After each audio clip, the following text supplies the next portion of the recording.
போன வாரம் நம்ம ப்ரெடிக்ட் பண்ண மாதிரியே நம்ம ரதி நேராக தாத்தா கிட்ட போயிட்டு நீங்கள் எப்படி குழந்தை இறந்துச்சுன்னு சொல்லலாம் அப்படிங்கிற மாதிரி கேட்டாங்க. தாத்தாவோட பாயிண்ட் ஆஃப் வியூவில் வந்து கரெக்டாக இருக்குங்க. அதாவது அவரை பொறுத்த அளவுக்கு வந்து அவங்க பொண்ணை வந்து அவர் நைட்டோட நைட்டாக விட்டுட்டு ஃபஸ்ட்டு அவங்க அந்த இடத்த விட்டு காலி பண்ணிட்டு போயிட்டாங்க.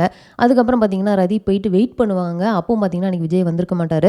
ஸோ இதெல்லாம் வச்சு அவர் வந்து பையன் வந்து விட்டுட்டு ஓடிடுறான், இவன் வந்து சரியான கோலை, இவனை நம்பி வந்து நம்ம எப்படி ஒரு குழந்தைய ஒப்படைக்க முடியும், இல்லை எப்படி வந்து பொண்ணை கல்யாணம் பண்ணி கொடுக்க முடியும் அப்படின்னு சொல்லிட்டு அவர் யோசிச்சு அவர் ஒரு டிசிஷன் எடுத்திருக்காரு. அது வரைக்கும் ஓகே.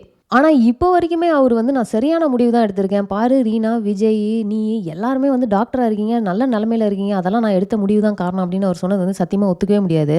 ரதி கூட இவர் இருந்தார், இவர் பார்த்துக்கிட்டாரு. அவங்கள வந்து திரும்ப பார்த்தீங்கன்னா ஒரு நல்ல லைஃப், அதாவது தேவ், அதுக்கப்புறம் 2 குழந்தைங்க அப்படின்னு சொல்லிட்டு ஒரு லைஃப்பை வந்து செட் பண்ணி கொடுத்தாரு. அவங்க ஒரு அளவுக்கு வந்து மூவ் ஆன் ஆயிருக்காங்க அப்படின்னு வேணால் சொல்லலாம். ஆனால் நம்ம ரீனா பார்த்தீங்கன்னா யார் அம்மா யார் அப்பா எதுவுமே தெரியாமல் அவங்க வந்து ஒரு ஆர்ஃபனேஜில் வளர்ந்து அவங்க அம்மாவை கண்டுபிடிச்சி அதுக்காகவே டாக்டர் ஆகி அந்த ஹாஸ்பிட்டலுக்கு வந்து இப்போ வரைக்கும் வந்து அவங்கள வந்து பொண்ணாகவே வந்து அவங்க அக்செப்ட் பண்ணிக்கவே இல்லை. ஸோ அவங்க கோ த்ரூ பண்ண விஷயங்கள். அண்ட் நெக்ஸ்ட் நம்ம விஜய் பார்த்தீங்கன்னா அவர் வந்து குழந்தை இறந்துருச்சு அப்படின்னு சொல்லிட்டு அந்த ட்ராமாலேருந்து வெளியே வர முடியாமல் அவர் இன்னும் கல்யாணமே பண்ணிக்காமல் சிங்கிளாக அவர் கோ த்ரூ பண்ண ட்ராமா, இதெல்லாம் வந்து எந்த வகையில் வந்து நான் எடுத்தது சரியான முடிவு அப்படின்னு அவர் சொல்கிறாரு அப்படின்னு தெரியல. நெக்ஸ்ட்டு பார்த்தீங்கன்னா நம்ம ரதி அண்ட் விஜய் வந்து பேசிட்டு போய் ரீனா உள்ளே வருவாங்க. அண்ட் விஜய் பேசுகிற விதத்தை பார்த்துட்டு கொஞ்சமாவது ரெஸ்பெக்ட் கொடுங்க, நீங்கள் ஏன் இப்படி பேசுகிறீங்க அப்படின்னு கேட்குறப்போ நம்ம விஜய் எனக்கு முன்னாடியே அவங்கள தெரியும் அப்படின்னு சொன்னோன்னா நம்ம ரதியோட ஃபேஸை நீங்கள் பார்க்கணும், மரண பீதியில் இருப்பாங்க. ஆனால் இவர் என்னடானா நான் ஒரு மெடிக்கல் கான்ஃபரன்ஸில் பார்த்தேன், எனக்கு முன்னாடியே அவங்கள தெரியும் அப்படிங்கிற மாதிரி வேற ஒரு ஸ்டோரியை வந்து சொல்லி விட்டுருவார். நம்ம ரீனாக்கு லைட்டாக ஒரு டவுட் வருது, என்னமோ தப்பாக இருக்கே அப்படின்ட்டு. அண்ட் அவங்க பண்ண நல்ல விஷயம் வந்து நேராக போயிட்டு நம்ம தேஜு கிட்ட எல்லாத்தையும் சொன்னது. பிகாஸ் நம்ம தேஜுக்கு ஒரு விஷயம் தெரியுது அப்படின்னா அவங்க அது இதுக்கப்புறமா நல்லாவே அப்சர்வ் பண்ண ஆரம்பிப்பாங்க, நிறைய நோட் பண்ண ஆரம்பிப்பாங்க. அண்ட் கண்டிப்பாக ஒரு பாயிண்ட்ல விஜய் தான் இவங்க அப்பாவாக இருக்குமோ அப்படிங்கிற அளவுக்கு அவங்க கண்டுபிடிக்கிறதுக்கான கெப்பாசிட்டி இருக்குது. அண்ட் எனக்கு ஒரு கேள்வி மைண்டில் இருந்தது, அது எப்படி ரதியும் டாக்டர் ஆகிருக்கிறாங்க, விஜயும் பார்த்தீங்கன்னா டாக்டர் ஆகிருக்காங்க, இப்படி ஒரு கோஇன்சிடென்ஸா அப்படிங்கிற மாதிரி ஒரு கேள்வி இருந்தது. ஸோ அதுக்கு பதில் சொல்கிற மாதிரி கரெக்டாக ஒரு ஃப்ளாஷ்பேக்கில் வந்து குட்டியாக ஒரு பேக் ஸ்டோரி, எதனால் வந்து அவங்க 2 பேருமே டாக்டர் ஆகணும் அப்படிங்கிறத ஸ்கூல் டைம்லேயே முடிவு பண்ணியிருக்காங்க அப்படிங்கிற மாதிரி காட்டியிருப்பாங்க. ஸோ அது வந்து ஒரு நல்ல டச் தாங்க. சின்ன விஷயமா இருந்தாலும் ஒரு லாஜிக் வந்து அதில் வந்து இருந்த மாதிரி இருந்துச்சு. அண்ட் இன்னொரு ஒரு பிடிச்ச விஷயம் என்ன அப்படின்னு பார்த்தீங்கன்னா இந்த வாரம் வந்து ஒரு 19 வயசு பொண்ணு அவங்க வந்து ப்ரெக்னெண்ட்டாக வந்து அட்மிட் பண்ணுற மாதிரி ஒரு கேஸ் வந்து வருது ஹாஸ்பிட்டலுக்கு. ஸோ அதை வந்து நம்ம ரதி அண்ட் விஜய் ஹேண்டில் பண்ணுறது. அண்ட் நம்ம விஜய் வந்து எப்படி, அதாவது ஆல்மோஸ்ட் ஒரு டைம் ட்ராவல் பண்ணி போய் ரதி வந்து என்னெல்லாம் கோத்ரூ பண்ணியிருப்பாங்க அப்படிங்கிறத வந்து இப்போ அவர் வந்து பார்த்த மாதிரி வந்து காட்டினாங்க.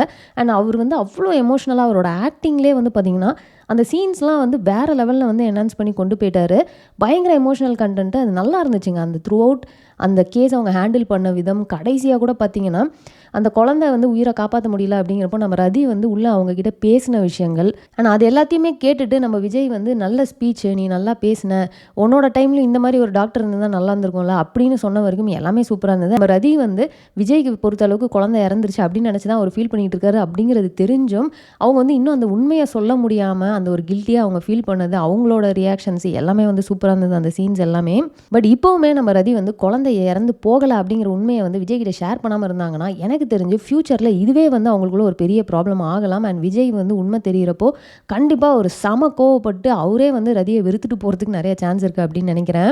நெக்ஸ்ட் பார்த்தீங்கன்னா நம்ம ரீனா அண்ட் அர்ஜுனுங்க, அவங்களுக்குள்ளார பார்த்தீங்கன்னா ஒரு சின்னதாக ஒரு பிரச்சனை வர மாதிரி காட்டியிருப்பாங்க. அது என்னால் ஒத்துக்கவே முடியல. அதாவது நம்ம அர்ஜுன் வந்து நான் பார்ட்டிக்கு வரேன் அப்படின்னு சொல்கிறப்போ ரீனா வந்து இப்போ தான் நீ வந்து குடிக்க ஆரம்பிச்சிருக்க திரும்ப பழைய மாதிரி, ஸோ இது வந்து தேவையில்லாமல் ட்ரிகர் ஆகும், வேணாம் அப்படின்னு சொன்னாங்க.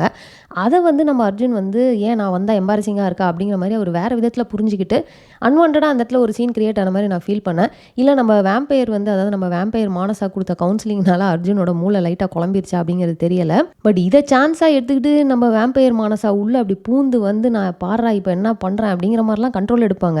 பட் அது எல்லாத்தையும் உடைக்கிற மாதிரி நம்ம அனிதா வந்து ஒரு மாஸ் என்ட்ரி ஒன்று கொடுப்பாங்க பாருங்கள், அல்டிமேட்டாக இருந்தது. அதுவும் இல்லாமல் அனிதா வந்து அவங்க பேசின விஷயங்கள், மானசா கிட்ட அவங்க சொன்ன விஷயங்கள்லாம் சும்மா அப்படி ஒரு நெத்தியடி டைலாக்ஸ் தான். அவங்க அம்மா இறந்தப்போ நீ இருந்தியா, அவங்க அப்பா இறந்தப்போ நீ இருந்தியா, ரீனா ஏதாவது சொன்ன மூஞ்சி தூக்கி வச்சுப்பான், அப்போ நீ கூட இருந்தியா, எப்பவுமே நீ கூட இல்லைல்ல, இப்போ நீ பாட்டுக்கு ஏதோ ஒரு ட்ரீட்மெண்ட்டை பண்ணிட்டு போயிட்டானா அப்புறம் நாளைக்கு அவன் கஷ்டப்பட்டானா, இப்போ அவனுக்கு தேவை டாக்டர் கிடையாது, ஒரு ஃப்ரெண்டு தான், நான் பார்த்துக்கிறேன், அவனை எப்படி சரி பண்ணும் எனக்கு தெரியும் அப்படிங்கிற மாதிரி அவங்க பாயிண்ட் டு பாயிண்ட்டாக அடிப்பாங்க. அல்டிமேட்டாக இருக்கும். அது பத்தாதுன்னு கடைசியாக அர்ஜுன்கிட்ட போயிட்டு நம்ம ஸ்கூல் மிஸ் ஒருத்தவங்க உருன்னே மூஞ்சி வச்சுருப்பாங்கல்ல, மானசாவை பார்த்தா அப்படி தானே இருக்குது அப்படின்னு அவங்க சொன்னோன்னே அர்ஜுனும் சிரிப்பார். அல்டிமேட்டாக அந்த சீனு மானசாவை செம்மையாக ஒரு பெரிய ஜோக்கர் ஆக்குன மாதிரி இருந்தது. அண்ட் சீசன் 2ல பார்த்தீங்கன்னா, அனிதாக்கு பெருசா ஒரு ரோலே இல்ல அப்படிங்கிறத நம்ம ஃபீல் பண்ணிட்டே தான் இருந்தோம். இப்போ இந்த ஸ்டோரியில அவங்களுக்கு ஒரு சூப்பரான ஒரு பர்ப்பஸ் கிடைச்ச மாரி இருக்கு. பிகாஸ் இவங்க வந்து மானசா கிட்ட இருந்து அர்ஜுன காப்பாத்திருக்காங்க. இது ரொம்ப பெரிய விஷயம்.